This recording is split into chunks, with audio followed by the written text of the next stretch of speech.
போதை லஞ்சம் ஒழிக்க வேண்டும் என்பதற்காகவே ஆரம்பித்த கட்சி தாவேக என மதுரை மேற்கு தொகுதி சட்டமன்ற உறுப்பினர் SR தங்கப்பாண்டி தெரிவித்துள்ளார். மதுரை பழங்கானத்தம் பகுதியில் தாவேக மகளிர் அணி சார்பில் போதை ஒழிப்பு விழிப்புணர்வு நிகழ்ச்சி நடைபெற்றது.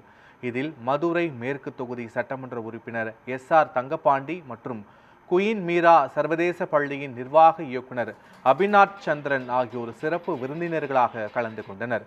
தொடர்ந்து MLA தங்கப்பாண்டி மகளிர் அணி நிர்வாகிகளோடு இணைந்து போதைக்கு எதிரான விழிப்புணர்வு உறுதிமொழியை எடுத்துக்கொண்டு போதையால் பாதிக்கப்பட்ட குடும்பங்களுக்கு நிதி உதவி வழங்கினார்.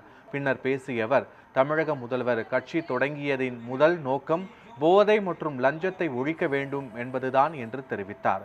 போதையால் ஒரு குடும்பம் மட்டுமின்றி மாணவர்கள் பாதிக்கப்பட்டால் ஒட்டுமொத்த தமிழகமும் பாதிக்கப்படும் என கூறினார்.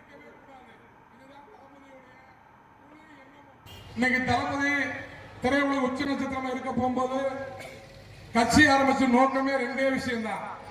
ஒண்ணு, போதையில்லாத தமிழகம் உருவாக வேண்டும், லஞ்ச லாவணியம் இல்லாத தமிழகம் உருவாக வேண்டும் என்ற ஒரே காரணத்துக்காக தான் தமிழக வெற்றி கழகம் கட்சி ஆரம்பித்தார்.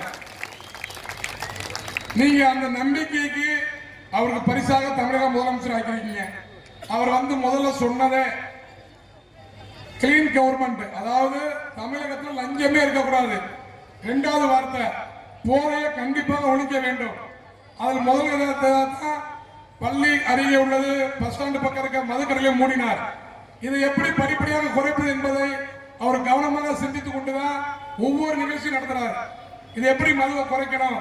ஏன்னா அந்த கடந்த 10 ஆண்டுகள் பார்த்தீங்கன்னா போதை பழக்கத்துக்கு அதிகமாக காரணம் என்னன்னு பார்த்தீங்கன்னா அந்த மது ஆலைகள் நடத்துறது பூராமே அந்த போன கவர்மெண்ட் உள்ள அமைச்சர்கள் தான் அந்த மது ஆலைகள் நடத்தினாங்க.